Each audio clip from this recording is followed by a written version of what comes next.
Et je crois personnellement que Dieu a agi hier pendant la conférence des femmes. Qui était là hier pendant la conférence des femmes?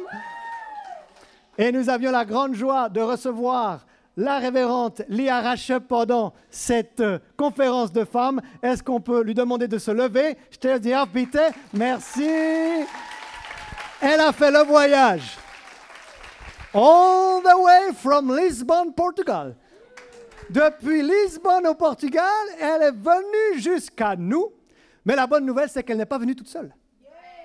Elle est venue avec son fils qui est juste derrière David. Est-ce qu'on peut accueillir David qui est là aussi? Alors, ce qui est génial avec David, vous pouvez lui parler en français, vous pouvez lui parler en portugais, vous pouvez lui parler en allemand et vous pouvez lui parler en anglais. Ça vous va? Donc, s'il n'y a personne qui lui parle, je vais plutôt prétendre que c'est l'Église qui ne lui a pas parlé. Hein? Mais notre bien-aimée Tata Lia, elle n'est pas venue seulement avec son fils, elle est venue aussi avec, vous savez, quand elle parle de son mari, c'est le plus beau, c'est le meilleur, il n'y a personne comme lui. Et on le reçoit ce matin, c'est le ministre de l'Évangile ordonné, Robert Rache, qui est là.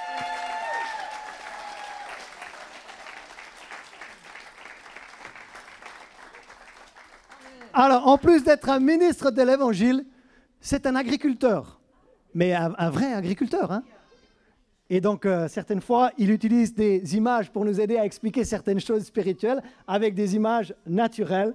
Mais nous sommes tellement heureux de les recevoir en tant que couple, en tant que famille. Ils ont encore 2 enfants en plus, qui sont plus âgés que David. Ils ont 3 petits-enfants. Et puis, ils habitent désormais, après 20 ans en Allemagne, une dizaine d'années en France, 24 ans en Allemagne, 8 ans en France, et maintenant au Portugal depuis 2 ans. Donc, si vous voulez aller... Ah, les Portugais, vous savez quoi?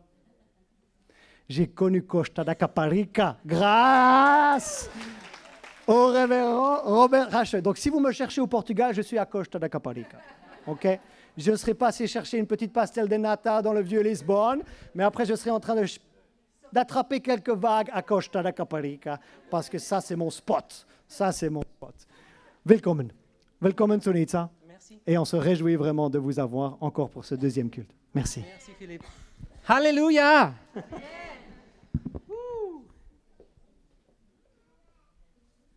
Très bien.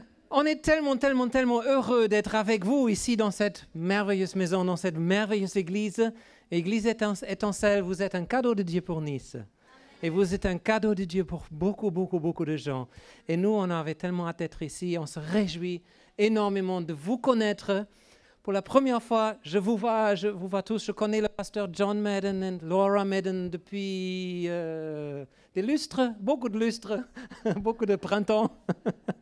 Et nous connaissons aussi vos pasteurs, Rebecca et Philippe, depuis quelques années maintenant. Rebecca, et bien évidemment, depuis beaucoup d'années, un peu. Et nos cœurs sont vraiment avec vous. Et de loin, on ne vient pas très souvent ici, mais de loin, on est avec vous tout le temps. On regarde toujours étincelle. Oui, qu'est-ce qu'ils font et qu'est-ce qui se passe à Nice. Et là, c'est une très grande joie d'être avec vous ici dans cette belle église étincelle qui nous est déjà très chère au cœur. Alléluia. Gloire à Dieu. On va tous vous amener dans notre salon. Alléluia. Et faire un petit partage à cœur aujourd'hui. Vous êtes prêts? D'accord. Donc, muito obrigado. Eu não vou falar português agora. Qui comprend le portugais ici? Soyez bénis. Mais je ne vais pas parler en portugais, malheureusement. Je vais parler en allemand aujourd'hui. Non. Non. Cette partie-là... J'ai derrière moi pour l'instant. Alléluia. Maintenant, il faut se remettre au français, au portugais. Voilà. Donc, encore une fois, je vous remercie de nous accueillir. Et Philippe, il a déjà présenté nos personnes un petit peu. J'ai oublié dans le premier culte de présenter ma femme, la chose la plus chère et la plus précieuse que j'ai dans ma vie, après Jésus, bien sûr. Désolé, je m'excuse. C'est ma meilleure moitié, on dit ça? Voilà, ma meilleure moitié. Parce que vous savez, quelqu'un qui est amoureux de sa femme, il la met toujours en priorité. Vous avez déjà été amoureux? Donc, vous connaissez ça. Quand vous êtes amoureux, vous mettez votre femme, votre petite copine, votre je ne sais pas quoi, vous la mettez en priorité. Elle a la plus haute priorité. Tout d'un coup, quand vous êtes amoureux, elle est plus importante encore que votre maman. Elle est plus importante que n'importe qui d'autre, que votre meilleur ami tout d'un coup. Et parfois, il y a des histoires de jalousie, tout ça. Quand l'un tombe amoureux, tout d'un coup, le meilleur ami, il est jaloux, je ne sais pas quoi, et tout ça, et tout ça. Mais la vérité, c'est que c'est inévitable. Quand on est amoureux, on met la personne à la plus haute priorité. Et je vous laisse savoir aujourd'hui que Jésus est amoureux. Jésus est amoureux de son Église. Jésus est amoureux de vous, étincelle. Et il vous met à la première priorité. Il n'a pas 50 000 autres églises d'abord et après, c'est l'église étincelle. Lui, il est tout puissant. Il est capable de vous avoir à la première place. Et je prêcherai le même message à Lisboa, je prêcherai le même message à Hambourg, dans le Nord, à Paris, peu importe. Mais laissez-moi vous dire, si vous pouvez le saisir, que Jésus est tellement amoureux de vous. Vous êtes tellement important pour Jésus. Il n'y a personne ici qui n'a pas une valeur exceptionnelle aux yeux de Dieu. Il veut vous prendre par la main. Il veut te faire grandir. Il veut te montrer de nouvelles choses. Il veut t'amener sur un nouveau niveau dans tous les niveaux de ta vie parce qu'il t'aime tout simplement. Il ne pose pas de conditions. Il t'aime, il est amoureux. Tu peux faire des plus grandes bêtises et s'il te plaît, ne le fais pas. Mais tu peux faire des plus grandes bêtises dans la vie et tu as l'impression d'être éloigné de Dieu, mais tu es toujours dans le cœur de Dieu. C'est ça ce qui m'étonne le plus, que je suis toujours invariablement, non, comment on dit ça, inchangeablement, dans le cœur de Dieu, je suis sa priorité. Et de telle manière, l'Église étincelle, l'Église est la priorité de Dieu. Et je voudrais mettre ça vraiment comme introduction aujourd'hui, parce que nous n'allons pas comprendre vraiment bien ce qui va suivre si nous n'avons pas compris d'abord que l'Église de Dieu, c'est la prunelle des yeux de Dieu, c'est le grand bijou, et ce qui est important pour Dieu doit forcément être important pour nous. Ce n'est pas un endroit parmi 10 où vous allez pendant la semaine, mais c'est l'endroit, c'est le climax, c'est le point plus haut de votre semaine. C'est le plus haut, la semaine, c'est le point le plus haut de ma semaine, dimanche à l'église. J'ai hâte. C'est une petite heure à l'église, mais je profite pleinement. J'étais dans la joie quand on me dit « Allons à la maison de l'Éternel ». Alléluia. Et vous savez, ça c'est du vrai parce que pendant je ne sais pas combien d'heures on est là dans ce monde exposé à toutes sortes de choses. Et cette petite heure, une heure dans la semaine, il faut en profiter. Le temps passe tellement vite.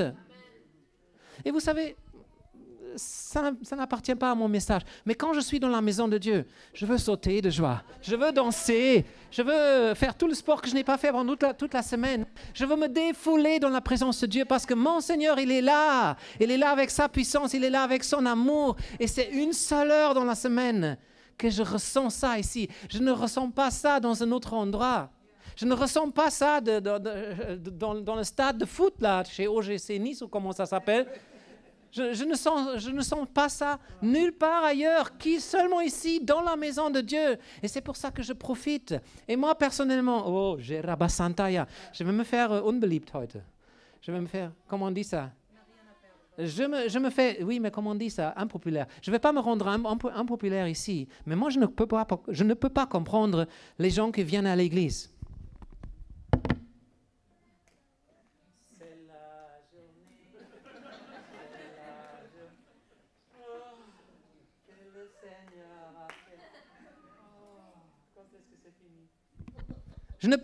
Vous voyez, je ne viens pas à l'église avec une montre. Quand je sers le Seigneur, ce n'est pas avec une montre autour du bras. Malheureusement, j'ai ici un... Et bon, c'est déjà 6 minutes. Mais bon, alléluia. Mais moi, je veux profiter de ces moments. Je ne lève pas mes mains. Je lève mes mains. J'ai des bras, je peux les lever comme ça. Vous voyez, je ne fais pas ça par tradition. OK, Peter, il dit, on lève les mains. Et tout de suite, les mains sont en bas. Moi, je suis entraîné. Je fais du sport. Chaque dimanche, je lève mes mains. Le plus haut que je peux. Je crie le plus fort que je peux. Nous sommes sauvages.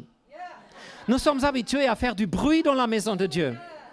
Parce que certains d'entre vous, vous allez être étonnés dans le ciel, le bruit qu'il y a dans le ciel.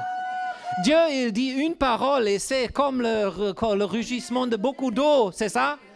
Vous ne pouvez pas entendre votre propre parole quand vous êtes au ciel. Il faut vraiment crier dans le ciel pour se faire entendre, hein, parce qu'il y a un bruit pas possible dans le ciel. Et si vous ne vous entraînez pas un petit peu ici à l'église, hein, vous allez être très choqués en arrivant au ciel, si vous êtes qualifié à aller au ciel. C'est pour ça qu'on s'entraîne déjà un peu ici. Et mon Dieu, si j'ai envie d'aller jusque-là dans mes cris, je fais un peu plus. Je vais jusqu'à ma limite et je dépasse mes limites et je fais c'est-à-dire, je vais toujours un pas plus loin par la foi de ce que j'ai envie de faire. S'il vous plaît, ne restez pas au niveau de vos envies. Le diable vous enchaîne au niveau de vos envies. De vos envies. Bon, excusez-moi, ça fait 20 ans que je ne prêche pas en français. Mais il faut toujours aller un pas plus loin. Amen. Et où est-ce que vous avez l'occasion de vous défouler, d'être libre dans la présence de Dieu? Vous savez, ce n'est pas sur votre travail, là, de lundi à vendredi, que vous allez... Alléluia, alléluia. Non, ce n'est pas là que vous allez... Qui fait ça sur votre travail? Non, mais c'est à l'église.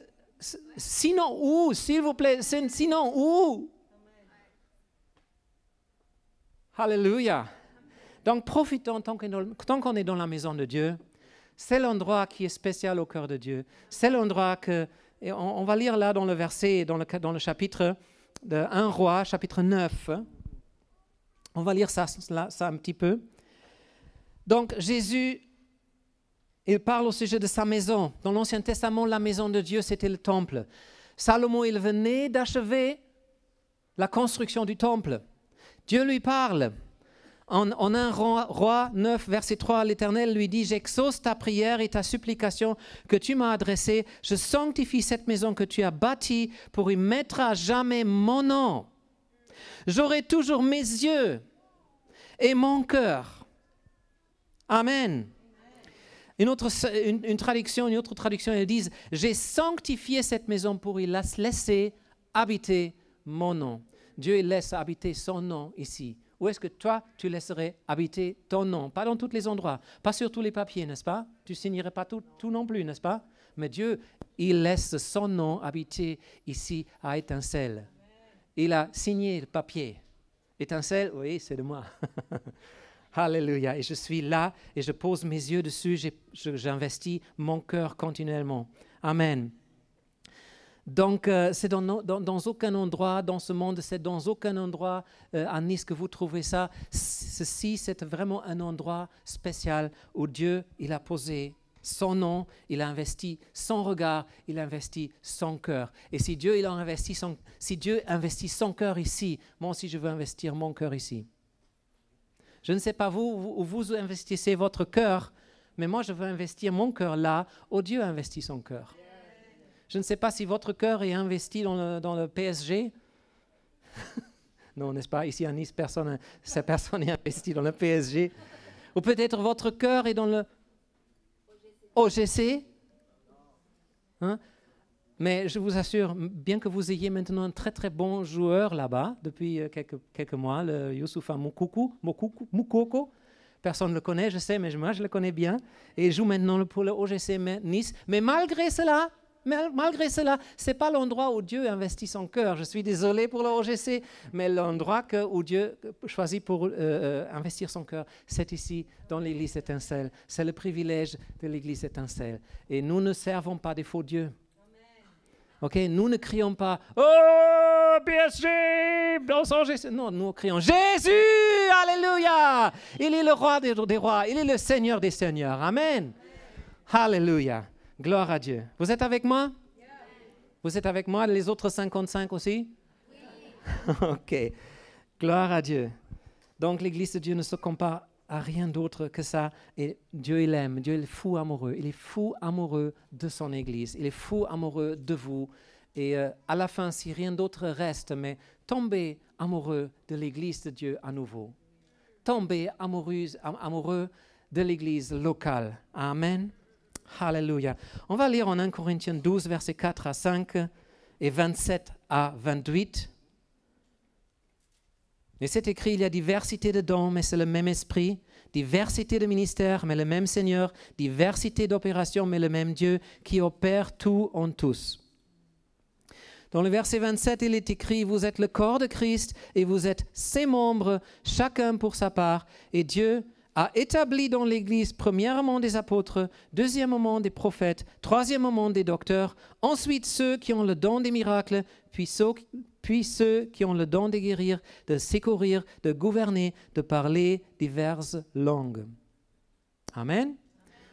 Seigneur, je te demande d'ouvrir nos yeux, d'ouvrir notre compréhension d'une manière surnaturelle qu'aucun homme et aucun docteur de la loi, aucun enseignant ne peut le faire, seulement toi. Ouvre notre cœur, touche notre cœur avec cette parole pour que cette étincelle ici devienne une explosion de puissance dans ton royaume, dans le nom puissant de Jésus-Christ. Amen.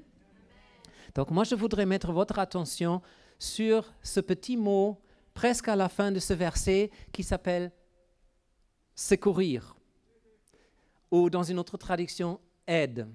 C'est un mot, on lit par-dessus très vite, parce qu'on s'arrête avec les pasteurs, on s'arrête avec les prophètes, on s'arrête avec les apôtres, on s'arrête avec toutes sortes de choses parce qu'on a une idée de ce que c'est. Mais après, il y a encore ici de secourir. Oui, secourir. Au Bible du semeur, elle dit aide. Okay. On lit par-dessus. On ne remarque même pas et on ne sait pas remplir de contenu ce mot-là. Et pourtant, c'est dans la même liste des apôtres. C'est dans la même catégorie que les apôtres. Ça a la même valeur que les apôtres, que les prophètes, que les évangélistes, que toutes ces choses-là. Hein? Attention, il ne faut pas sous-estimer si vous servez dans un ministère d'aide, dans un ministère de secours, dans un ministère de soutien. En anglais, on dit Helps Ministries. On parle des choses-là, mais on ne s'imagine pas. On travaille dans ces choses-là, mais on ne s'imagine pas que pour Dieu, ils ont la même valeur. Et les ministères, ils ne se comparent pas les uns avec les autres. Si tu fais la gaffe, si tu fais la faute de comparer un ministère avec l'autre, vous êtes dans des mauvais draps. Parce que vous êtes le même genre de personnes qui se comparent les uns avec les autres. Tu ne peux pas te comparer avec le frère Gabriel ou avec la sœur Marie ou avec quelqu'un d'autre. Parce que nous sommes tous uniques. Et dans le moment où je me compare avec le frère qui est ici sur l'estrade, en train de porter le micro et tout ça, et je me compare avec lui, soit que je vais avoir un complexe d'infériorité, pas possible, ou alors mes chevilles vont gonfler. Et les deux, c'est péché. Ton complexe d'infériorité et tes cheveux gonflés, c'est du péché. Pourquoi? Parce que tu as comparé. Et on ne compare pas. On ne compare pas les uns avec les autres parce que régulièrement, ça donne de la pagaille. C'est la manière de Satan de diviser les gens. Oui, et je sais, en anglais, dit the grass is always greener on the other side. En portugais, on dit cette chose-là. Non, pas du tout. A galinha da vizinha é sempre melhor do que a minha. Et je ne sais pas ce qu'on dit en français, mais... Hein? Ah voilà, l'herbe est toujours plus verte ailleurs. On ne se compare pas parce qu'on se met dans les mauvais draps, vraiment. Et on ne compare pas les ministères les uns après les autres. Oh, qu'est-ce que le pasteur, il a bien prêché la parole, il est tellement mieux que l'autre pasteur. Et tout. Vous péchez contre Dieu parce que, vous savez, nous fonctionnons comme un corps. Nous avons compris, Philippe, que nous fonctionnons comme un corps. Moi, je sème. Et toi, la semaine prochaine, tu dois réparer les dégâts. Non, tu vas récolter au nom de Jésus. Il y a un qui sème, il y a l'autre qui récolte, il y a un qui arrose, etc., etc. Il y a Dieu qui donne la croissance.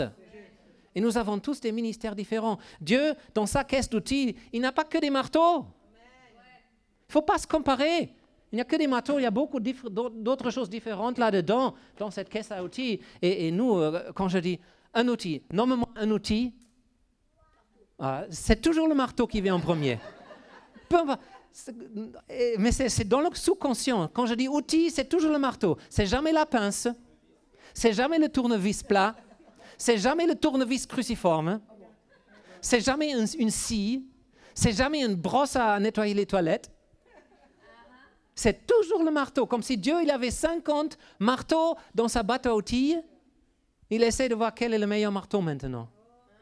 Maintenant, si je te dis qui a l'air d'être doué, va changer une ampoule, va changer l'ampoule. Il faut que cette ampoule soit changée. Qu'est-ce qu'il va faire? Il va faire des bêtises. Il va me casser toute l'église. C'est pas possible, non? Garde ça. Monsieur le marteau n'est pas doué. Il n'est tout simplement pas doué de faire certaines choses. Il casse plus. Il a un point très fort. Monsieur le marteau, il a un point très fort. Mais s'il n'est pas dans son domaine, il casse plus. Il casse plus de ce qu'il y a une bénédiction. Il n'est pas une bénédiction à l'église.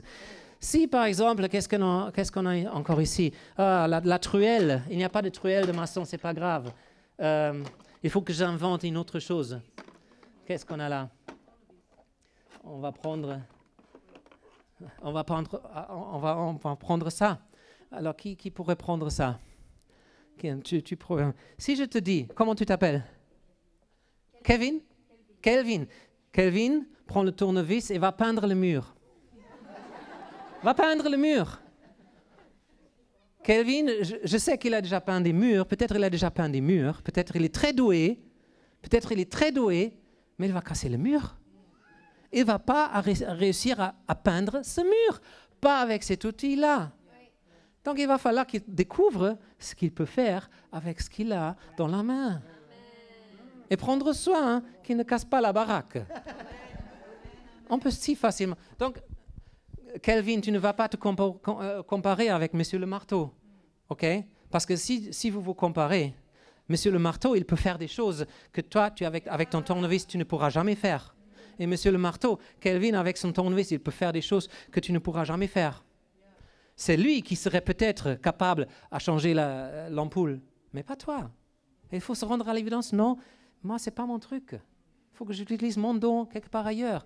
Mais j'aimerais bien changer des ampoules, mais non, ce n'est pas mon truc. Je porte plus de fruits dans un autre domaine.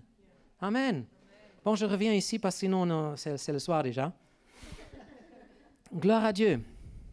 Donc, le ministère de secours, on est au plein milieu déjà dedans. On parle du ministère de secours, on parle du ministère de soutien, on parle du ministère d'assistance. Et pour vraiment raccourcir la chose très très vite, je pourrais aller maintenant très très loin et lire beaucoup de versets. Et en effet, j'ai beaucoup de versets là-bas, mais je n'ai pas assez de temps. Donc je vais vous dire sans raccourcir tout de suite, vos pasteurs, ils ont besoin de votre aide. Vos pasteurs ont besoin de votre assistance. Ils ne réussissent pas à faire le travail tout seuls. Oui, je sais que quand le pasteur Philippe monte ici sur l'estrade, vous avez l'impression que c'est super-homme. Et quand le pasteur Rebecca monte, c'est super-woman, ou power woman, ou comment ça s'appelle. Oui? Wanda. Non, c'est... non, vous avez l'impression, mais ce n'est pas le cas. Ils ont besoin d'aide, ils ont besoin de soutien. Vous savez, Dieu, il a dit à Noé de construire une arche. Une arche, c'est ça? Il a de construire une arche. Il lui a donné les mesures exactes, hauteur et longueur et tout ça. Mais il ne lui a pas dit de faire ça tout seul. Bien au contraire, il avait 3 fils. Il avait 3 flèches dans son carquois. 3 flèches, une bénédiction de l'Éternel. Et vous savez, ces 3 fils, ils étaient disposés à l'aider. C'était pas populaire, c'était pas l'opinion publique était contre eux. Tout le monde s'est moqué de lui. Et ces 3 jeunes-là, je ne sais pas quel âge ils avaient, mais puisque Noé était encore dans sa force, je pense aussi les 3 jeunes, c'était vraiment des jeunes. Enfin, au point de se marier, ils avaient déjà divorcé. Non seulement Noé, il avait 3 fils qui était proche de son cœur, qui lui faisait confiance, qui obéissait littéralement à ce qu'il leur disait. Non, il avait aussi 3 belles filles extraordinaires. Ça me dit une chose, le prédicateur de justice, de righteousness, c'est justice, le prédicateur de justice que Noé était, il avait fait un très très bon travail avec ses fils pour que ses fils choisissent les bonnes épouses qui passent avec le destin de leur vie. Parce que l'arche s'est achevée et je ne vois pas que la femme de Sem ou la femme de Hafet aurait râlé qu'est-ce que c'est que ça comme truc, construire une arche ici, tout est sec, ça n'a jamais plu. Et qu'est-ce que ton père, il est un peu déraillé ou quoi? Je ne lis pas ça, non, je lis qu'ils ont achevé. Ils ont achevé, ils ont été sauvés par l'arche. Okay? Ça me dit que le prédicateur de la justice a fait un bon travail avec les 3. Il avait une famille bénie. Il avait des gens autour de lui qui lui faisaient confiance, des gens autour de lui qui l'aimaient. Et c'est ce que les pasteurs ils ont besoin aussi. Des gens autour d'eux qui leur font confiance, des gens autour d'eux qui les aiment. Parce que tout mon ministère est bidon si je n'aime pas les personnes que j'assiste, que je sers, que j'aide, que je soutiens. Je me fais comprendre? L'arche, c'est une image pour l'Église, pour la construction de l'Église. C'est une image. Et nous sommes tous appelés à construire cette arche. Nous sommes tous appelés à aider l'homme qui a reçu la vision et l'instruction précise de Dieu. Parfois, parfois le pasteur, il puisse dire une chose qui ne fait pas de sens pour vous. Il dit quelque chose comme « fais ceci et fais cela ». Ok, je n'ai pas d'exemple maintenant. Et toi, tu te grattes. Pourquoi ça? Mais moi, je ferais ça autrement et je ne trouve pas une bonne idée et on devrait faire autrement. Et non, l'homme de Dieu, il ne veut pas discuter avec vous. Il reçoit de Dieu comme Noé. Il sait ce qu'il y a à faire et il cherche la personne à qui il peut déléguer cette tâche. Vous comprenez ça? Donc, je vais vous confronter avec ce mot un peu désagréable et peu populaire et politiquement incorrect qui est obéissance. En Hébreu, chapitre 13, dans le verset 17, je ne sais pas si vous trouvez ça si vite, sinon j'attends un peu. Il est écrit, Alléluia, et ça vient là, non, comme ça. Non, c'est live, c'est au live, donc ça dure un peu. En Hébreu, chapitre 13, il est écrit, obéissez à vos conducteurs et ayez pour eux une déférence, c'est ça le mot? Une déférence. Alléluia. C'est écrit. Obéissez à vos conducteurs et ayez pour eux de la déférence, car ils veillent sur vos âmes comme devant en rendre compte, qu'il en soit ainsi, afin qu'ils le fassent avec joie et non en gémissant, ce qui ne vous serait d'aucun avantage. Donc il y a dans le royaume de Dieu et dans l'Église un mot si impopulaire que obéissance. Maintenant, l'obéissance dans l'Église, ce n'est pas une obéissance comme on obéit à un dictateur. Il faut que je le fasse parce que sinon... Ce n'est pas avec des menaces, c'est avec tout ça. Mais la Bible parle dans un autre verset que je ne vais pas trouver maintenant. Il parle aussi au sujet de l'obéissance de la foi. Vous êtes une église de foi? Parle aussi de l'obéissance de la foi, ça veut dire l'obéissance qui émane de la foi. Ça veut dire l'obéissance qui est inspirée de la confiance. Amen. Mon fils fait normalement ce que je lui dis. C'est normalement, entre guillemets, on va voir, hein? Mon fils fait ce que je lui ai dit parce qu'il me fait confiance. OK? Et parce qu'il me fait confiance, il m'aide dans ce qu'il fait, dans son obéissance. Amen. C'est une obéissance à cause de ma confiance en lui. Et c'est ça le ministère de secours. Quand vous servez dans un des ministères de l'Église, faites-le avec amour pour l'Église. Faites la motivation, ça doit être l'amour pour Dieu et l'amour pour sa fiancée. Normal, encore une fois, la motivation que vous avez pour servir Dieu dans l'Église, ça doit être l'amour pour Dieu et l'amour pour son épouse, l'Église. Amen. J'aime mon épouse. C'est pour ça que j'aide, je l'aide et je fais des choses pour elle. Et j'essaie à toucher son langage d'amour. Vous connaissez peut-être les 5 langages d'amour de Gary Chapman et tout ça, un livre qu'il il faut vraiment lire si on aime une personne, si on aime l'Église de Dieu. Parce que chaque personne a un langage d'amour différent. Et si j'aime vraiment mon épouse, je ne vais pas l'aimer comme ça me vient comme ça spontanément. Je ne vais pas l'aimer de la manière comme moi j'aime être aimé, mais mon souci c'est qu'elle puisse comprendre le langage d'amour. Et peut-être elle parle une autre langue que moi. Et pour elle, par exemple, pour elle, ça fait beaucoup plus de sens quand je lui dis « Querida, eu te amo ». Au lieu de dire « Ich liebe dich ». « Ich liebe dich », c'est tellement pas romantique, tellement pas romantique. Mais quand je lui dis « Eu te amo, querida, a minha querida do coração, alléluia ». Là, ok, j'apprends à parler leur langage, vous voyez. Et maintenant, dans l'Église, c'est la même chose. Si vous voulez assister vos pasteurs, premièrement, faites-le par amour pour Dieu, pour l'Église, pour les pasteurs. Si vous voulez les assister, essayez de découvrir, essayez de les connaître. Est-ce qu'ils se sentent aimés avec une grande accolade? Est-ce qu'ils se sentent aimés avec un cadeau? Est-ce qu'ils se sentent aimés avec de l'aide pratique que vous pouvez lui offrir? Qu'est-ce qui fait le plus d'effet dans leur vie actuellement? Même les langages d'amour, ils changent dans les saisons, n'est-ce pas? Et il me paraît que vous avez parlé de ça aussi dans la conférence des femmes, n'est-ce pas? Waouh! Fort! Ça change peut-être parfois. C'est pour ça, comme avec ma femme, il faut à chaque fois que je découvre à nouveau, je suis maintenant une nouvelle saison avec ma femme, qu'est-ce qui lui parle aujourd'hui? Je ne vais pas venir avec les mêmes trucs qu'il y a 30 ans. De nos jours, je ne vais plus lui offrir un éléphant en porcelaine. À l'époque, je lui ai offert, on n'était pas encore mariés, je lui ai offert un petit éléphant. Oui, on était célibataires encore, mais il fallait que je te gagne.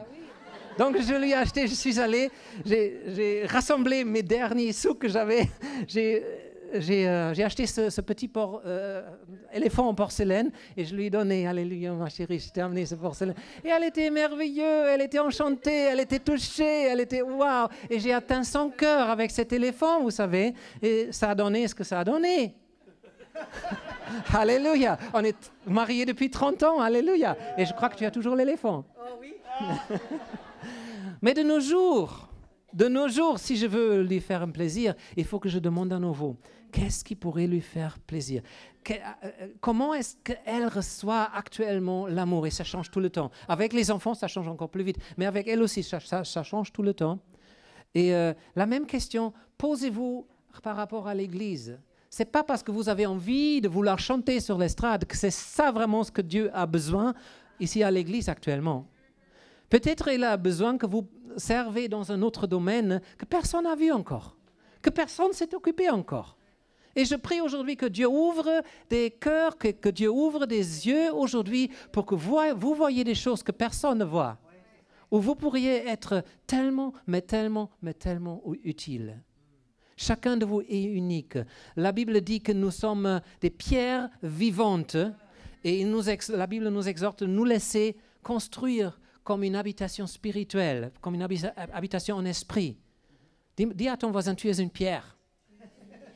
Mais une pierre vivante. Amen. Et ne te sens pas négligé. Je sais que tu n'es pas toujours dans le centre de l'attention de l'Église. N'est pas ce sentiment « Ah, personne ne me regarde, personne m'aime, personne s'occupe de moi, moi je ne suis pas important ». C'est un mensonge du diable. Tu es tellement important, tu es tellement précieux pour Dieu. Vous savez, dans ce mur, il y a beaucoup de briques. Mais si un brique il manque, ça se voit tout de suite. Ça se voit tout le mur est mauvais. Tout le mur, il ne va pas bien quand un seul brique il manque. Et quelqu'un devrait se dire, je suis un brique. Je suis une pierre vivante et j'ai une place à remplir dans cette maison. Amen. Alléluia. Voyons. Ah, il y a les appareils. Gloire à Dieu. Donc vos pasteurs, ils ont besoin d'aide, ils ont besoin d'assistance, ils ont besoin de toutes ces choses, même s'ils ont l'air d'être super-hommes, mais ils ont besoin. Ils ont urgemment besoin. Donc essayez de découvrir en quoi est-ce que vous pouvez décharger les pasteurs, en qu'est-ce que vous pourriez faire, quel mur est-ce que vous pourriez peindre, quelle toilette est-ce que vous pourriez nettoyer sans être dans le ministère officiel de nettoyer les toilettes. Okay. Il ne faut pas toujours attendre que quelqu'un nous impose les mains. Maintenant, tu es ordonné ministre des toilettes ou quelque chose comme ça. Parfois, il faut faire tout simplement. Et normalement, il faut faire des choses et ensuite Dieu, il dirige. Tu cherches la direction de Dieu pour ta vie. Lève ton derrière de ta chaise et commence à faire quelque chose. Dieu ne va jamais diriger ta vie si tu es dans ta chaise, en train de critiquer les autres, en train d'observer les autres, en train de voir ce que tous les autres font. Et toi, tu sais tellement faire mieux parce que, je ne sais pas quelle école tu as fait, mais tu sais tellement faire mieux que tu préfères ne rien faire. Oh là là, je me fais impopulaire aujourd'hui. Je crois que je n'ai plus le droit de revenir ici, non. Non mais mon Dieu, alléluia. On parle de cœur aujourd'hui. Quand on parle de ministère, on parle de quoi? Ministère, c'est service. Ministère, c'est rien d'autre que service. Si vous êtes le Premier ministre, vous ne voulez pas être Premier ministre. Parce que le rôle du Premier ministre, c'est celui qui lave les pieds de tout le monde. Normalement. Bon, ils n'ont pas encore compris ça dans la politique. Mais Jésus était le Premier ministre. Il était le premier serviteur qui s'est agenouillé, qui a lavé les pieds de ses disciples. Il est venu pour servir, non pour être servi. Et on est tellement mieux de servir, de se laisser servir. Même Paul, il avait dit un jour, Jésus avait dit que c'est tellement mieux de donner que de recevoir. Alléluia, vous êtes là encore, Église étincelle. Vous me pardonnez que je vous fatigue. Profitez cette heure. Alléluia, cet homme ne revient plus jamais avec son accent bizarre. Alléluia. Peut-être il y a quelque chose de fructueux qui va sortir encore par ici. Gloire à Dieu. Bon, alors, vous ne le croyez pas si je vous dis que beaucoup de pasteurs qui prennent bien soin de leurs troupeaux, que leur donnent à manger chaque dimanche fidèlement un message plein de feu, plein de contenu, plein de profondeur et tout ça, eux-mêmes ils sont vides. Et eux-mêmes ils sont stressés, eux-mêmes ils sont épuisés, fatigués. Ça ne se voit pas, parce que tant que quelqu'un est ici sur l'estrade, ici ça va. Tant que j'ai le micro dans la main, tant que j'ai une assemblée tellement brillante que vous, tant que j'ai des cœurs devant moi où je peux déposer la parole de Dieu, Dieu il a de la miséricorde de vous et il m'utilise comme un canal. Mais quand le pasteur rentre à la maison, vous ne savez pas dans quel état il est. Parfois, vous ne savez pas que son propre réservoir, il est vidé, il est épuisé, il n'en peut plus. Parfois, les pasteurs, ils ont même des pensées de suicide, vous ne croyez pas, mais malheureusement, c'est le cas. Et ils sont au bord d'une dépression parfois. Et vous savez, très souvent, la raison pourquoi ils sont tellement fatigués, tellement épuisés, parce qu'ils font tout seuls. Et ils se sentent aussi tout seuls, à charger avec l'Église, porter toute l'Église sur leur dos.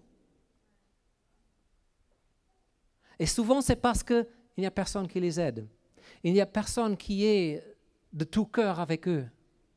Paul, il a dit aussi, il était aussi dans cette situation, il a dit un jour, je n'ai ici personne avec moi qui...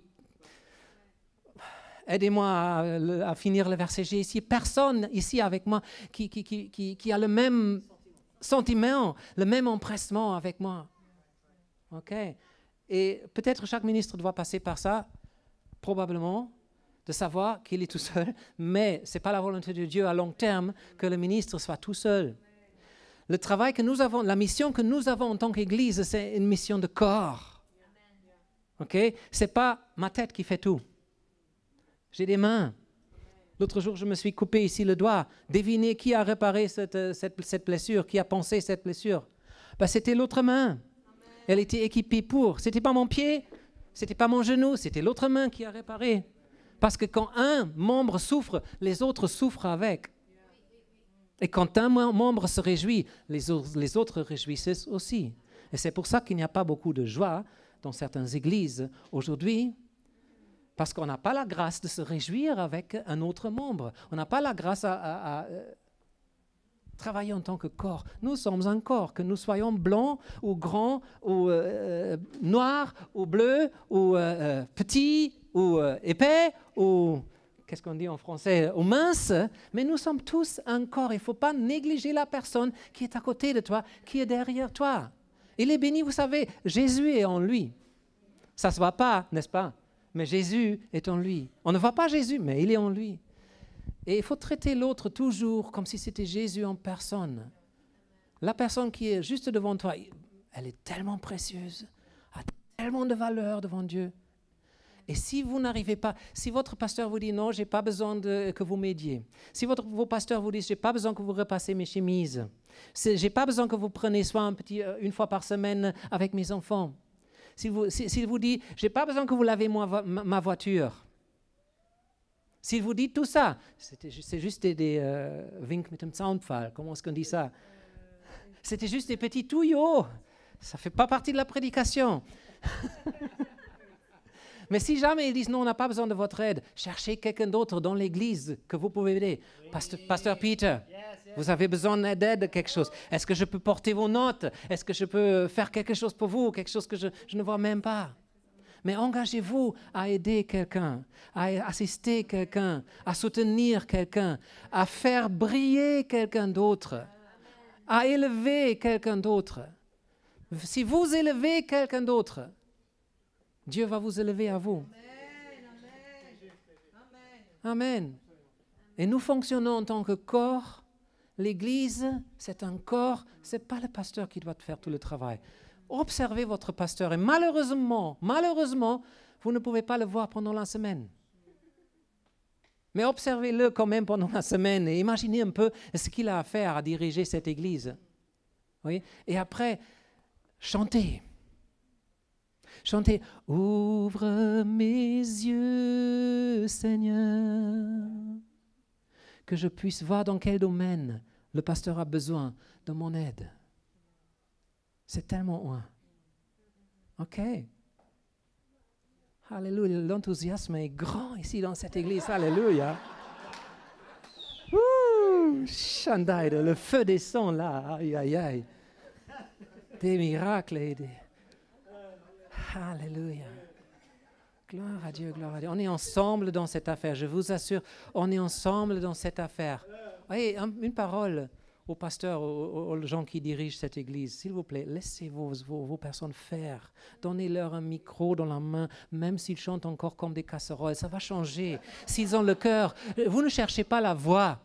Vous cherchez le cœur, parce que Dieu, il cherche le cœur. Ils ne comprennent rien de la technique, jamais touché un bouton, mais le cœur est là. Et moi, avec ma femme, j'étais pasteur pendant 20 ans à l'église. Et dans la technique, on ne cherchait pas des techniciens.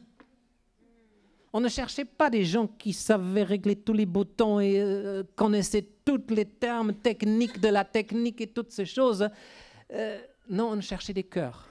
Même s'ils ne savaient pas du tout toucher à la technique, mais je préférais que quelqu'un me dise, oui, est-ce que je peux m'engager dans la technique? Je ne connais rien, mais je peux apprendre. Dans ce cas-là, il est le premier à travailler dans la technique, même si j'ai besoin de lui tout apprendre dès le début. Comme dirigeant de louange, pour moi, personnellement, j'ai toujours parlé avec ma femme. Moi, on avait dans l'église des dirigeants formidables de louange, mais formidables, vraiment génial. Et j'ai toujours dit, moi, je préfère qu'il y ait ici quelqu'un qui chante comme une casserole, mais qui a le cœur pour adorer Dieu, qui a la capacité d'amener les gens dans la présence de Dieu. Après qu'il a chanté ce chant-là, tout le monde est touché, tout le monde pleure, tout le monde est proche de Jésus comme jamais auparavant. Et là, ça m'est égal comment il chante. S'il touche les notes ou s'il ne touche pas les notes, ça m'est égal. Je veux des cœurs. Et Dieu, il veut des cœurs. Dieu, il veut des cœurs. Ne dites jamais, moi, je ne suis pas capable de faire ceci ou capable de faire cela. Dieu veut ton cœur. S'il a ton cœur, tu peux tout faire par celui qui te fortifie, qui est en toi. Celui qui est en toi, il est plus grand que celui qui est dans le monde. C'est le meilleur prof. Le Saint-Esprit est là pour te diriger, pour t'apprendre toutes choses que tu ne sais pas encore. Mais l'essentiel, c'est que tu veuilles déjà servir, que tu veuilles déjà assister, que tu veuilles déjà aider, que tu veuilles soutenir, que tu veuilles secourir déjà. Amen. Dieu a besoin de nos cœurs, pas nos capacités de ceci ou de cela. Dieu a choisi les choses folles de ce monde pour confondre les sages. Amen. Il y a un peu de folie ici dans cette salle ou est-ce que je suis le seul fou? Gloire à Dieu, il y a des fous ici dans cette salle. Amen. Alléluia. Alléluia. Il y a des gens pour qui le monde ne donne rien du tout, qui sont complètement sous-estimés. Complètement sous-estimés. Et ils ont une image d'eux qui est définie par ce que les autres disent au sujet d'eux. Mais débarrassez-vous de cette fausse image. Débarrassez de ce que les autres disent au sujet de vous. Débarrassez de cette image. Quelqu'un a dit dans votre jeunesse, tu ne vas jamais aboutir à rien. Tu es un vaurien et tu ne vas jamais y arriver. Je casse cette parole au nom puissant de Jésus. C'est du diable, ça vous a enchaîné et vous êtes libérés de cette parole que quelqu'un a proclamée sur votre vie dans votre enfance. On ne sait pas quel mal on fait avec nos enfants ou avec d'autres enfants quand on leur donne des paroles. Quand ils ont l'âge de 3 ans, de 4 ans, de 5 ans, de 6 ans, de 7 ans. Vous savez, les enfants, ils sont ouverts comme une éponge. Ils croient tout ce que les adultes leur disent. Et ça reste pour toute leur vie. Ça les persécute dans leur vie. Ça peut déterminer toute leur vie. Mais ce n'est pas notre sujet aujourd'hui. Mais Dieu, mon Dieu, il veut nous apprendre à utiliser notre langue comme une arme puissante pour son royaume, pas pour le royaume des ténèbres. Pas pour dévaster des vies précieuses de Dieu. Alléluia. Donc, alléluia. Nous sommes disposés à aider nos pasteurs. Quelqu'un est disposé d'aider son pasteur. Pourquoi? Si vous voulez rester petite, une église petite comme ça, excusez-moi d'être si franc, mais il y a des églises de 10 000, de 15 000, de 20 000, de 100 000. Gloire à Dieu. Et je vous assure, Dieu a des bons plans pour cette église. Mais si vous voulez rester une petite église, ne faites rien. Tout va bien. On laisse tout tel quel. On ne change rien. C'est la meilleure façon de passer à un culte par semaine, à un culte par dimanche. Mais je sais qu'il y a aussi une faim et une soif ici dans cette église qui veulent voir, avec le pasteur ensemble, cette église exploser, cette église grandir et cette église remplir Nice avec des étincelles partout. Alléluia. Donc on va tous prier pour le pasteur, pour qu'il fasse mieux, pour qu'il devienne mieux dans sa prédication. Non, on va mettre la main à la pâte. Étienne, il a commencé à servir dans la cafétéria. Il a commencé à s'occuper des veuves, ces choses-là. Et comme résultat, ce n'est pas le ministère de la cafétéria qui s'est agrandi, ce n'est pas le ministère des veuves qui s'est agrandi, mais c'est la parole qui a grandi, qui a pris plus d'ampleur et plus de puissance. Lisez ça en Actes chapitre 6, que c'est la parole qui a profité. Parce que les apôtres, ils avaient la sagesse de dire on va charger d'autres personnes avec cette tâche, avec les servir à table et tout ça, pour que nous, on puisse se dédiquer à la parole de Dieu. Et rendez grâce à Dieu si vous avez un pasteur qui aime passer des heures et des heures et des heures et des heures affilées dans la parole de Dieu. Rendez grâce si vous avez un pasteur qui n'a pas besoin d'avoir la conscience lourde de passer des heures et des heures et des heures dans la parole de Dieu. C'est la meilleure chose qui puisse vous arriver. C'est le meilleur garant pour la croissance de l'Église quand la parole de Dieu abonde. Laissez la parole de Dieu abonder, dit la Bible. Et il est plus fort quand il peut passer plus de temps dans la présence de Dieu, quand il n'a pas besoin de s'occuper des petits détails. Est-ce que le rouleau de papier toilette, est-ce qu'il a été changé? Est-ce qu'il y a des papiers dans les toilettes? Est-ce qu'il y a un towel, une serviette à l'église, dans les toilettes? Est-ce qu'il y a, je ne sais pas, est-ce qu'il y a tout sur place? Est-ce qu'aujourd'hui l'équipe de technique, ils vont être là ou est-ce qu'ils vont être dans le OGC de Nice? Et, mon Dieu, quand il n'a pas besoin de penser à tous ces petits détails, gloire à Dieu, ça va fonctionner, ça va augmenter. Parce que lui, il doit être focalisé sur son ministère. C'est par hasard le genre de ministère que Dieu lui a donné. Dieu lui a donné un mandat, Dieu lui a donné une mission. Et ce n'est pas s'occuper de je ne sais pas quoi, mais c'est d'être dans la parole. Et ça va vous profiter en premier lieu quand la parole va être puissante, quand elle va toucher votre cœur. Ça va vous profiter en premier. Amen. Donc il est possible que Dieu, pour l'instant, vous appelle à servir à table. Résultat, le ministère de la parole va grandir. Alléluia. C'est possible que Dieu va vous appeler à s'occuper des veuves. Et suite à ça, la parole va grandir. Alléluia. C'est surnaturel, mais c'est comme ça que ça marche. Oui, mais moi, je veux plutôt avoir un ministère de guérison avec des signes et des miracles, la puissance et toutes ces choses. Comme qui? Comme qui? Comme Étienne. C'est écrit en Actes chapitre 6 qu'Étienne, il était rempli de puissance, de sagesse et toutes ces choses. Et beaucoup de miracles, beaucoup de prodiges se faisaient par la main d'Étienne. Mon Dieu, qu'est-ce qu'il a fait avec ces tables-là qu'il a servi, hein? Qu'est-ce qu'il a fait avec ces veuves-là, hein? Il les a tout de suite guéries de leur veuvage. Hein? Bon, ce n'est pas une maladie, alléluia, mais gloire à Dieu. Il a fait quelque chose qui a fait que Dieu l'amène plus loin. Amen. Donc, il y a toujours un pas, il y a toujours un processus, il y a toujours un début, il y a toujours une marche, une première marche, après il y a une deuxième marche, etc. Et moi, je devrais dire différent. Je commence avec le ministère de secours, et après Dieu me lève à pasteur, et après Dieu me lève à apôtre. Vous comprenez l'image? Et après, je deviens premier ministre.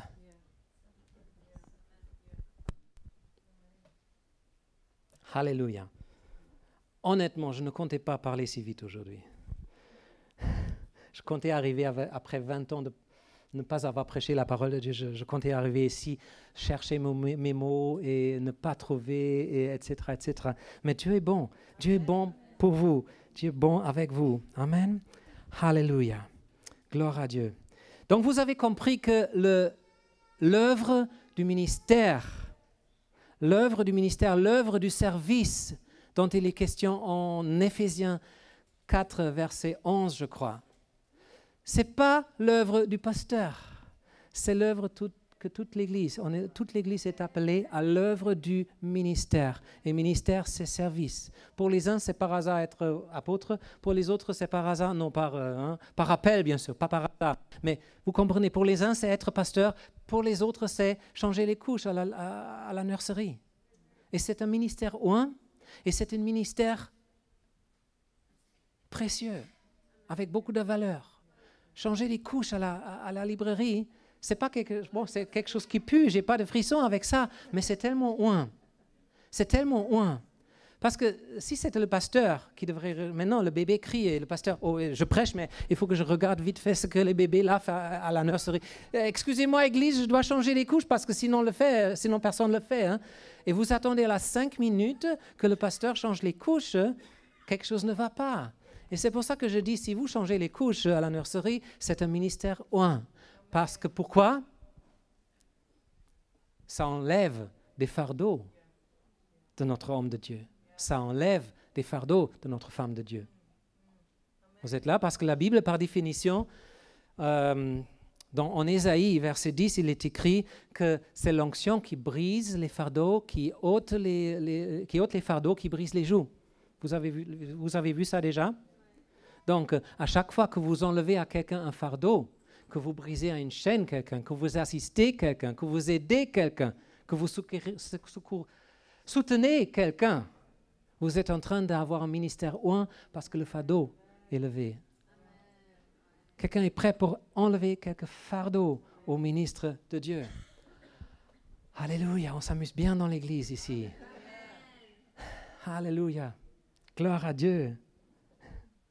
Donc la croissance et la grandeur de l'église ne dépendent pas de la qualité, la compétence ou les capacités des pasteurs, mais ça dépend vraiment de nous tous, comment nous fonctionnons en tant que corps. Et vous pouvez lire tous ensemble en 1 Corinthiens, un chapitre que j'aime beaucoup, 1 Corinthiens chapitre 12, versets 12 jusqu'à 27. On ne va pas les lire maintenant, mais là c'est écrit la même chose, toutes les choses que je viens de vous dire ici dans les derniers 5 heures. Donc le pasteur m'a dit, on a ensemble, en tout, on a 5-6 heures, n'est-ce pas? Donc on va continuer un peu. Gloire à Dieu. Vous savez, le ministère de secours, l'un de nos amis à Paris, il est venu nous visiter, il nous a dit, vous savez, moi je suis là pour rendre le pasteur heureux. Tu te rappelles? Et ça m'a fait réfléchir, quoi, tu es là pour rendre le pasteur heureux. Oui, je suis là pour rendre le pasteur heureux. Après, j'ai reconnu, c'est vrai que quand les pasteurs sont heureux, toute l'Église est heureuse. Quand les pasteurs sont malheureux, toute l'Église est malheureuse.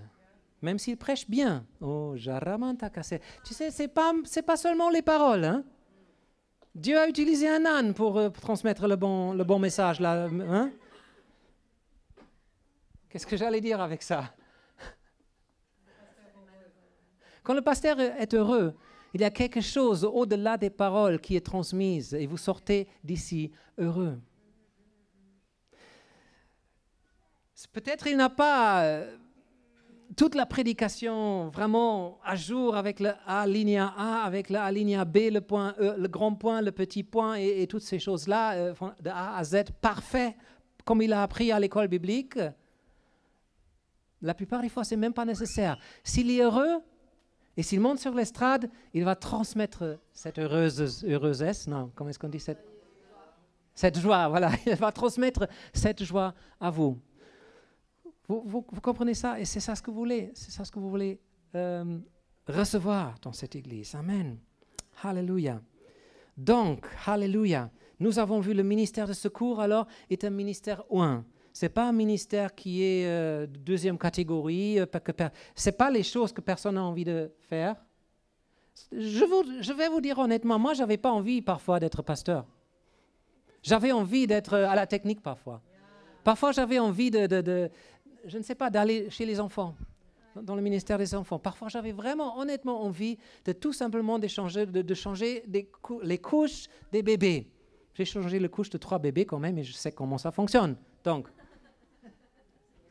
mais ce n'est pas forcément ce que j'ai envie de faire.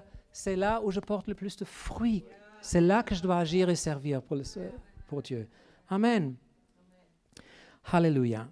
Donc, alléluia. Mon troisième point, je l'ai déjà mentionné aussi, c'est le ministère de secours n'a pas moins de valeur que les autres ministères. Amen. C'est très précieux ce que tu fais quand tu passes les corbeilles ici pour les offrandes. C'est très précieux quand tu ranges les chaises après les cultes. Ne sous-estime jamais ça. C'est très précieux, alléluia, c'est très précieux le petit service que tu fais dans la semaine que personne ne voit. Mais Dieu, il le voit. Dieu le voit. Et tu peux préférer que personne ne le voit et Dieu le voit qu'à l'envers.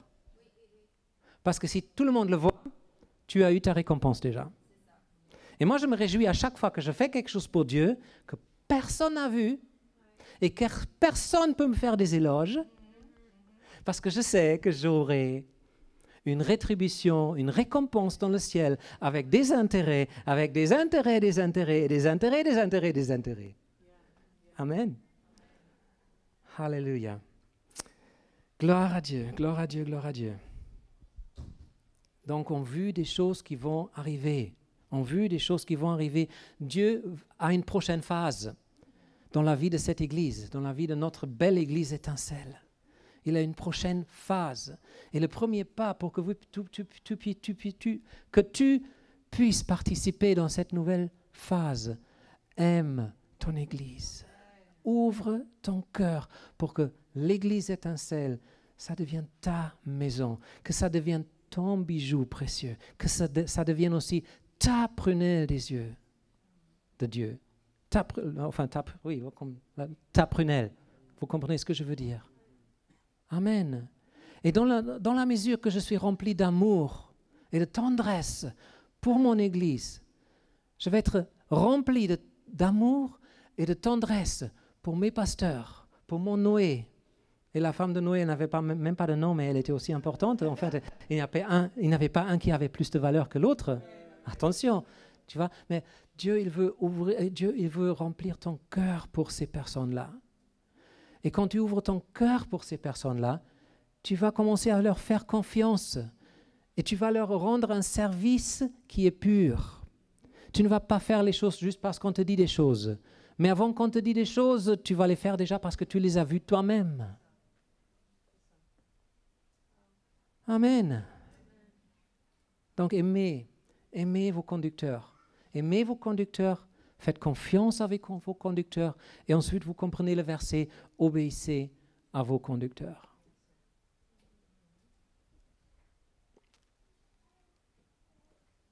Alléluia. Amen. Amen, amen. J'ai une question à vous poser, encore dans la même lignée de ce qu'on avait vu tout à l'heure. Dans un corps, imaginez votre corps, dans un corps, quel est le membre le plus important? Comment? Des propositions? Quel est le membre le plus important dans mon corps? Vous savez, vous dites maintenant la tête, la cœur, ceci et cela, et vous raisonnez d'une manière fausse, je dirais, parce que vous raisonnez comme ça. Ok, je peux vivre sans mon petit doigt. Je peux vivre sans le petit doigt, je peux le couper, je peux continuer à vivre. Je peux vivre sans mon appendice. Appendice. D'accord, il n'est pas si important que ça. Je peux vivre sans mes amygdales. Donc, ce n'est pas si important. Je peux vivre sans mon rein droit, le gauche pourrait suffire pendant un moment. Donc, ce n'est pas si important. Et c'est faux. Tout ça, c'est un faux raisonnement. Je veux vous faire comprendre qu'il n'y a aucun membre de mon corps qui peut survivre sans le reste de mon corps. Même pas la tête peut survivre sans le reste du corps. Mon cœur ne peut pas vivre. Mon cœur n'a pas de raison d'existence en dehors de mon corps. Aucun membre ne peut survivre sans le corps entier. Il ne faut jamais oublier ça. Donc mon petit doigt, il n'a pas moins de valeur, il n'a pas de moins d'importance. Mon appendice n'a pas moins d'importance que tout le reste du corps.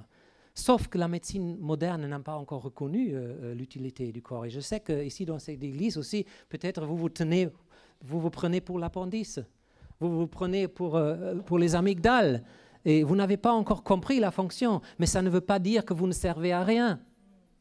C'est l'erreur de la médecine de dire « Oh, les amygdales, on peut vivre sans les amygdales, on peut les enlever. Oh, les dons de sagesse, on peut vivre sans les dons de sagesse, on peut tout enlever. » Et c'est faux, c'est tellement faux.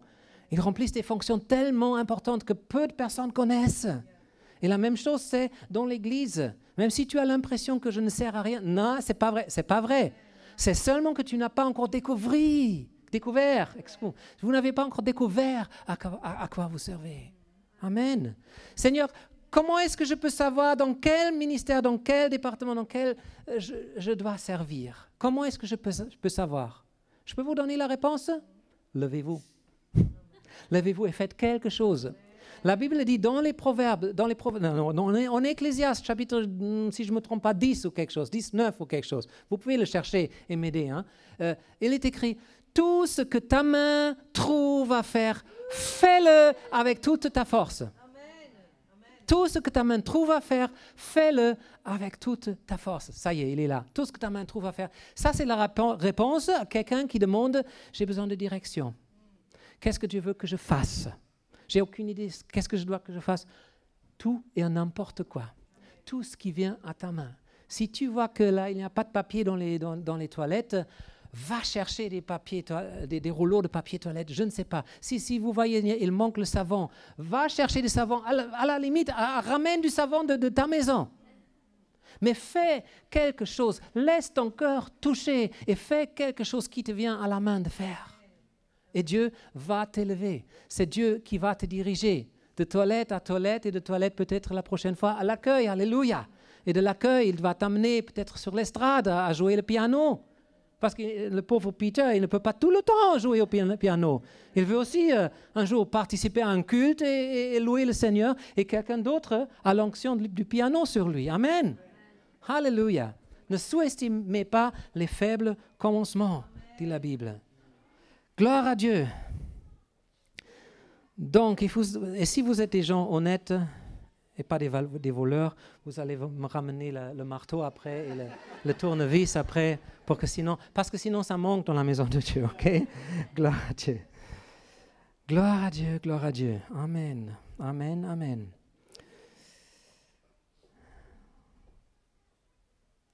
Il y a tellement de choses à dire. Tellement de choses à dire. En tout cas, oui, il y a un jour. Pas maintenant, je ferme ma caisse à outils. Gloire à Dieu, Église étincelle, vous êtes une bénédiction pour cette ville. Je rends grâce à Dieu pour votre vie, je rends grâce à Dieu que vous êtes là. Je vous rends grâce à Dieu que vous êtes tous tellement différents dans cette salle. Je vous rends grâce à Dieu parce que je sais que vous avez des dons tellement différents et vous allez tous être une bénédiction pour cette église. Et oui, et vous savez, si vous venez d'arriver à l'église, vous êtes ici pour la 5e fois peut-être, il y a un temps pour tout. Il y a un temps pour s'asseoir, il y a un temps pour écouter la parole. Ne vous sentez pas pressé, pas par moi en tout cas. Ne vous sentez pas forcé par quelqu'un et maintenant, tout le monde doit faire, oh là là, du calme, devagarinho, ok? Calme, ok? Il y a un temps pour tout. Écoutez la parole de Dieu. Asseyez-vous, profitez vraiment. Parce que, mon Dieu, dans mon église, j'ai dit toujours qu'il doit y avoir 2 catégories de personnes. Pas 3 ou 4, mais 2 catégories de personnes. Et c'est la première catégorie, c'est ceux qui se laissent diriger avec un cœur ouvert, qui se laissent enseigner avec un cœur ouvert, qui se laissent guérir avec un cœur ouvert, qui se laissent guider, qui se laissent ministrer, qui se laissent servir, qui se laissent imposer les mains, qui se laissent embrasser, qui se laissent aider avec un cœur ouvert. Par les pasteurs, par les autres. Vous savez, ça c'est la première catégorie de personnes. Et la deuxième catégorie, c'est ceux qui servent, ceux qui aiment, ceux qui bénissent, ceux qui embrassent, ceux qui prêchent, ceux qui ministrent, ceux qui veulent ton bien, ceux qui font quelque chose. Tous les ministères qui sont mentionnés ici, que j'ai dit. D'accord? Et dans quelle catégorie rentrez-vous? Et j'espère qu'il n'y a personne ici maintenant qui entre dans aucune de ces catégories. Mais normalement, je viens ici à l'église avec un cœur ouvert. Et quand je suis avec un cœur ouvert ici, la parole de Dieu me touche. Pas la prédication qui a été prêchée, mais une parole de Dieu précise dans mon cœur me touche, quand mon cœur est ouvert. Et quand la parole me touche, je suis transformé, je suis changé.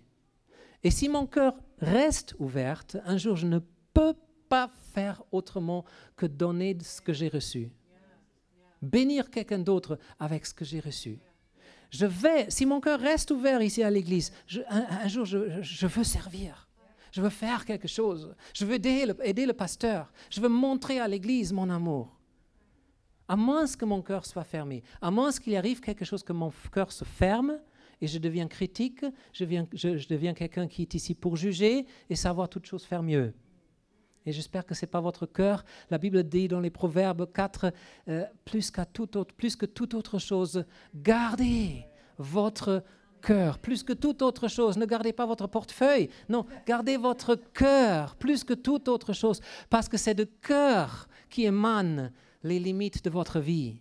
C'est de votre cœur qui émanent les sorties de votre vie, les résultats de votre vie. Amen. Et ça, c'est mon encouragement pour vous aussi aujourd'hui, d'ouvrir votre cœur ou alors de prendre soin que votre cœur reste ouvert, plein d'amour pour l'Église, pour les pasteurs. Et là, vous êtes qualifiés pour un ministère de secours qui est vraiment qui casse la baraque du diable, qui casse les chaînes, qui enlève les fardeaux, qui fait briser les joues. Amen, vous avez compris la suite des choses. Nous aimons Jésus, nous aimons tellement Jésus.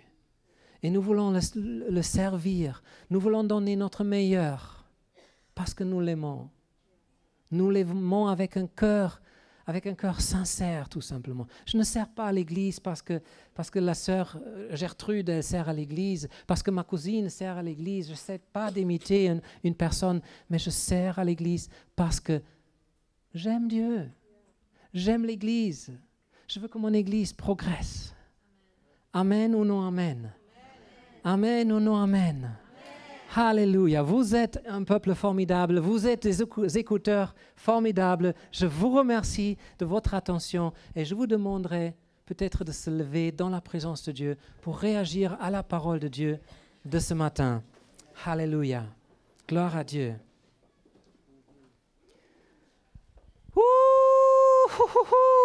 On s'amuse dans la maison de Dieu. Parfois, on traite des thèmes un tout petit peu sérieux, un petit peu qui ne font pas tout de suite. Alléluia, frissons. On n'a pas tout le temps des frissons. Parfois, on est aussi, comme on dit la Bible, on est aussi convaincu. Le Saint-Esprit, parfois, il convainc aussi. Il convainc de péché. Aidez-moi avec le reste, il convainc. Justice et jugement. Alléluia. Oh, l'enseignante de la parole, mon Dieu. Vous savez, et une autre chose que je ne vous ai pas dit, s'il vous plaît, ne soyez pas intimidés par la puissance profonde qui est ici. Pasteur, quand le pasteur prêche, quand le pasteur Rebecca est ici, quand le pasteur Peter Madden joue ici d'une manière ou autre, comme j'ai jamais entendu quelqu'un jouer. Mon Dieu, ne vous sentez pas intimidés. C'est de la peur. Dieu veut vous libérer de cette peur. Vous savez, si moi je me laissais intimider avec mon broken French, si je me laissais intimider avec la façon comme je parle, j'aurais toutes les raisons d'être intimidé ici dans cette maison. Avec des gens avec un tel fondement, des étudiants d'école biblique Réma, avec des gens qui ont passé des dizaines et des dizaines d'années dans le ministère. Moi, j'étais un jeune. J'étais un petit jeune à peine sorti de l'adolescence quand j'ai connu Peter Madden. Quand il est venu dans notre église, il a enseigné au sujet de la foi. Il y a 31 ans de cela. Et nous étions tous là et amen, waouh, c'était, mon Dieu, c'était quelque chose pour nous à l'époque. Et 31 ans plus tard, il est toujours là. Il est toujours fidèle. Il est plus fort que jamais. Il est une bénédiction à son église depuis 31 ans. Mon Dieu, c'est un pilier. Dans ma langue, on dirait c'est un chêne allemand. Alléluia. Bien qu'il n'est pas allemand. Tu es un peu allemand quand même, n'est-ce pas? Ta grand-mère était allemande, c'est vrai. Oui, c'est une famille à moitié allemande. Hein. C'est comme la royauté en Angleterre. Hein. Ils sont presque plus allemands qu'anglais. Hein. Alléluia. Mais mon Dieu, mais c'est ça. Cette église ici, moi je pourrais être intimidé en venant ici. C'est là, elle a grandi, elle a pris la parole de Dieu avec le lait maternel, presque littéralement. Hein. Et il y a tellement de gens dans cette église que j'apprécie tellement, Pasteur John, Pasteur Laura et tous ces gens-là. Mon Dieu, je pourrais devenir tout petit parce que moi je suis en train de marcher dans leurs traces. Ils m'ont dévancé, ils étaient là avant moi. Et moi je ne fais que répéter ce qu'ils prêchent depuis 30 ans. Depuis 35, depuis beaucoup longtemps encore, je ne sais pas. Dans le cas de tes parents, 40 quelques, n'est-ce pas? Mon Dieu, et je pourrais me laisser intimider. Oh là là, il faut que je prépare mon message de la meilleure manière. Oh là là, il y a l'enseignant Rebecca qui me contrôle, oh là là, après elle va me critiquer que je n'ai pas bien prêché. Oh, et Philippe, il est tellement exact, il est tellement droit, tellement suisse, tellement... Oh. Et je pourrais me laisser intimider, mais ce n'est pas le cas. Je ne me laisse pas intimider parce que je ne suis pas charamandé. Il faut pas, je ne sais pas si vous comprenez ça. Mais je n'ai pas de conscience de moi. Je n'ai pas d'estime de moi. Je pense très petit de moi. J'ai une conscience de Jésus-Christ en moi. Ok? Et parce que j'ai une conscience de Jésus-Christ en moi, j'ai une bonne conscience de moi. J'ai pas peur de vous. J'ai pas peur du pasteur Peter. J'ai pas peur du pasteur John. J'ai pas peur du pasteur je ne sais pas qui. Parce qu'on est tous simplement des vases. Des vases dans la maison de Dieu que Dieu remplit et après il vous donne. Il remplit, il donne, il remplit, il donne. Les uns de cette manière, les autres d'une autre manière. Et mon appel à vous, Ne soyez pas intimidés devant quelqu'un qui fait mieux que vous. Laissez-vous inspirer par quelqu'un qui fait mieux que vous. Oui, laissez-vous inspirer, apprenez tout ce que vous pouvez apprendre. Mais ne vous laissez jamais intimider par qui que ce soit. Sachez qui vous êtes en Jésus-Christ. Et la recette pour ça, regardez le Seigneur. Focalisez sur le Seigneur. Regardez sur le Seigneur et pas pour vous-même. Ça, pas sur vous-même. Je peux laisser ça avec vous? Alléluia. Vous êtes des géants. Vous êtes des géants, pas par vous-même. Mais vous êtes des géants par celui qui habite en vous. Il est plus grand que celui qui est dans ce monde. Et lundi, vous allez au travail, à l'école, je ne sais pas où. Et vous allez venir avec cette pensée. Je suis plus grand que tout le monde parce que celui qui est en moi, il est plus grand que celui qui est dans le monde. Et je suis plus que vainqueur dans toutes les situations. Je suis plus que vainqueur. Je suis appelé à régner en vie. Je suis un géant. Amen. Un géant qui est fort. Fort pour se baisser et servir. Amen. Jésus, il avait aussi une bonne conscience de soi. Il avait une telle bonne conscience de soi. Il savait qu'il était le Fils de Dieu, mais il s'est humilié lui-même. Il est devenu obéissant à la mort, jusqu'à la mort à la croix. Et c'est pour ça que Dieu l'a élevé souverainement, très souverain, à la première place du Premier ministre. Il l'a élevé parce que lui-même, il s'est fait rien, absolument rien, le serviteur de tous. Gloire à Dieu. Alléluia. Et je laisse cet impact aujourd'hui avec vous. Et je prie pour que chacun de vous soit plus amoureux de l'Église étincelle que moi je puisse jamais l'être, parce que je suis loin. Je vous aime du fond de mon cœur. J'apprécie du fond de mon cœur cette œuvre magnifique que Dieu est en train de faire ici par vos pasteurs. Je frappe des mains dans mon cœur, je suis enthousiaste. Mais je crois que vous êtes en mesure de les aimer plus fort, encore plus de ce que nous pouvons le faire. Amen. Et ma grande joie, c'est d'entendre du pasteur Philippe un jour m'appeler et me dire, Robert, il y a encore 20 personnes qui se sont engagées dans l'Église. Il y a encore 30 personnes qui se sont engagées dans l'Église. Il y a de plus en plus, ça ne s'arrête pas, c'est une épidémie. Une épidémie de gens qui servent dans l'Église maintenant, alléluia. Ils sont tous là dans la lignée, dans la file. Ils veulent servir Dieu dans l'Église. Et je ne sais plus quoi faire. Reviens nous voir pour m'aider.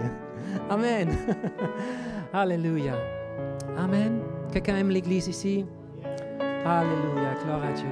Gloire à Dieu, gloire à Dieu. Gloire à Dieu. Gloire à Dieu, gloire à Dieu. Alléluia.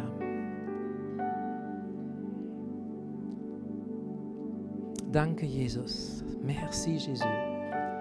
Jésus est dans cet endroit. Et moi, je m'adresse maintenant aux personnes que peut-être tu es là ici aujourd'hui pour la première, pour la deuxième fois, ou je ne sais pas. Et tu ne sais pas trop te mettre dans le bain de tout ce qu'on est en train de dire et tu es avec 50 000 points d'interrogation ici. Tu es venu ici par curiosité, peut-être quelqu'un t'a amené, je ne sais pas. Et peut-être il y a quelqu'un ici qui n'a jamais vraiment donné sa vie à Jésus. Et peut-être, pas par mes paroles, mais je ne sais pas, par quelque chose, tu as eu cette envie, je veux vivre avec Dieu. Il faudrait que je vive ma vie avec Dieu. J'étais en train de vivre sans Dieu dans ma vie. Et peut-être tu as aujourd'hui ce désir dans ton cœur, je vais commencer à vivre une vie avec Dieu. Je ne veux pas sortir d'ici, continuer ma vie sans Dieu.